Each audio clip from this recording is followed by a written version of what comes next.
Are you living your life, or are you mostly just reacting to it? Let's just sit with that for a moment. This is the pause. It begins, the very second you open your eyes. Think about it. That exact moment. Yes. You wake up, the room is quiet, the light is soft, but inside your head, something starts immediately. It really does. It's almost mechanical. The eyes open, and it's like a computer booting up. But not a calm boot up. No, not at all. It's a cascade. Describe that cascade. What's the very first thing that hits? For me, it's usually a feeling of deficit, like I am already behind, a thought about some task I didn't finish, or a sharp memory of a conversation. And I think this is true for most of us, that internal cascade is almost immediately replaced by an external one. The vibration on the nightstand. The phone, exactly, it's right there. And before my feet even touch the floor, before I've taken a single conscious breath, I'm scrolling. And that moment, that 3 to 5 minute window is so critical. You're not just checking messages. You're essentially plugging your nervous system into a random number generator. That's a good way to put it. You see a work email, cortisol spike. You see a tragedy in the news, empathy distress. Yeah. A friend's vacation photo, comparison. And I haven't even brushed my teeth yet. Exactly. So in that whole sequence, waking, reaching, scrolling, feeling, did you decide to do any of that? That's uncomfortable to admit, but no, I didn't sit up and think, I would like to feel a spike of anxiety right now. It just happened. It just happened. It felt like the only possible next step in a chain I didn't even start. And that is the core distinction, right? The difference between living and reacting. Reaction is automatic. It bypasses the decision-making you. It's a reflex, not a choice. Okay, but I want to push on this a bit. I don't want to make reaction out to be the bad guy entirely. Sure. If I step off a curb and a bus is coming, I want to react. I don't want to pause and choose to jump back. Absolutely. And that's a crucial distinction. Reaction isn't wrong. It's incredibly efficient. It's fast. It's fast. Biologically, it's designed to keep us safe. Our ancestors needed that speed to deal with predators. We needed to catch a falling glass. So the mechanism itself is a feature, not a bug. It's a survival tool. You have to remember the brain is fundamentally an energy-conserving machine. Conscious, deliberate choice. That's expensive. It burns calories. And reacting is cheap. Reacting is cheap. It runs on low power mode. So we default to it because it's the path of least resistance. We do. But the problem starts when that same mechanism moves from slamming on the brakes to, say, navigating a relationship. Or just deciding how to spend your evening. Right. When the survival tool becomes the default mode for our entire existence, we're not the pilot anymore. We're just a passenger. And living, truly living, requires taking the controls back. But that feels slower. It is slower. It requires a gap, a breath between the stimulus and the response. Yeah. Here's the thing about the gap. We talk about it like it's this wonderful Zen thing. But I feel like most of us are actually terrified of it. Why do you think that is? Because the gap is empty. It's silent. And silence in our world feels wrong. It feels inefficient. If there's a lull in a conversation, I start to panic and say something, anything, just to fill it. If I'm in an elevator for 10 seconds, out comes the phone. We are addicted to momentum. We feel like if we aren't moving, we aren't existing. So we fill that gap with habit, with fear, with an assumption. We're just cementing the reaction. Because waiting feels unsafe. It does. But this goes deeper than just phones and elevators, doesn't it? It starts to shape our actual identity. This is where it gets really interesting for me. We think of our personality as this, solid thing. I am a short-tempered person. I am a people pleaser. That's just how I am. Exactly. But let's walk through a scenario. Imagine you're at work. You turned in a project. A colleague looks at it and says, "This isn't what I asked for." Ooh, okay, I'm picturing it. And I can already feel the physical response. My shoulders go up, my stomach tightens. It's instant, a flash of heat right in the neck. And the thought. They're wrong, or I worked so hard on this. An immediate defense. And that whole sequence, the heat, the tightening, the thought, how long does that take? Milliseconds, before they've even finished the sentence. So in that split second, are you living? Are you making a conscious choice? Or are you just replaying a script? That is a heavy question, because in the moment, it feels like me. That anger feels like my anger.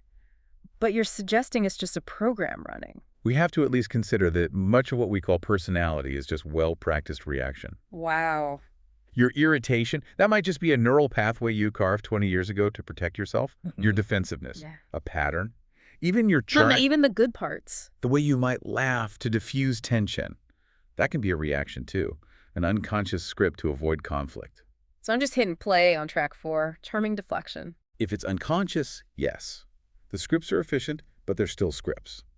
And if we're just reciting lines written by our past, are we truly living in the present? Or just reliving the past over and over. So if reaction is predictable, what's the alternative? I can't just stop feeling angry. You will feel the anger.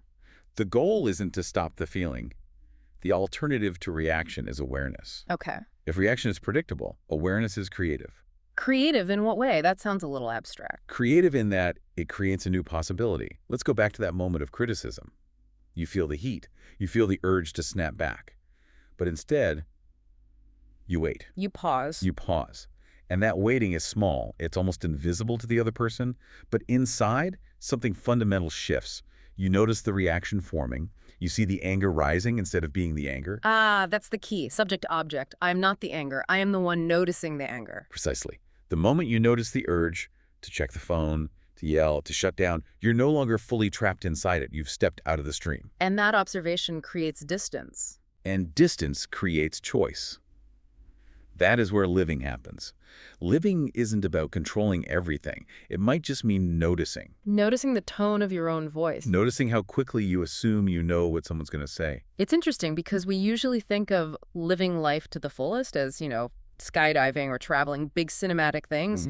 But this suggests living is actually happening on a micro scale, in these tiny, invisible moments. It's the difference between being a passenger in a self-driving car and actually putting your hands on the wheel. You might still end up in the same place, but the experience is fundamentally different because you are there. But let's be real. The world we're in, it is not designed for this. It's designed to keep us reacting. It is. We are in an attention economy. Right.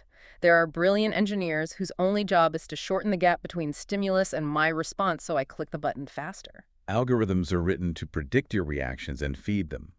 But it's not just tech. It's social pressure. Conversations are rushed. Expectations press in from all sides. There's this, moral pressure to be immediate. If I don't answer a text in 5 minutes, I'm rude. If I don't have an opinion on the news instantly, I'm uninformed. That's the narrative. Yeah. But look at the reality. Reacting is easy. Choosing is quiet. Choosing requires friction. And quiet things, well, they don't compete well in a noisy world. So how do we do it? We can't just check out of society. And we shouldn't have to. This isn't about some dramatic reinvention. It's about a shift in percentage. What do you mean? Just ask yourself this. What would your day look like if even 5% more of it was chosen?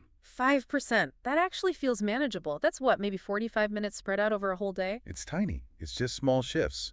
1 breath before replying to an email. 1 second of looking at the sky before getting in the car. It's reclaiming the little spaces in between. Yes. Maybe living isn't about doing more.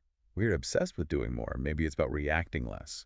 Something I've noticed when I actually manage to do this, it changes how I remember my own life. Tell me more about that. That's a beautiful insight. Well, think about your own memory, the texture of it. What are the moments you remember vividly from the last few years? It's usually, moments of real connection. Or a really quiet, beautiful moment, a specific conversation. Right.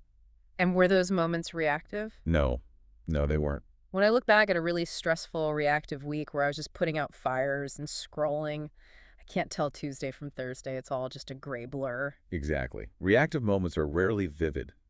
They're efficient, but they don't stick.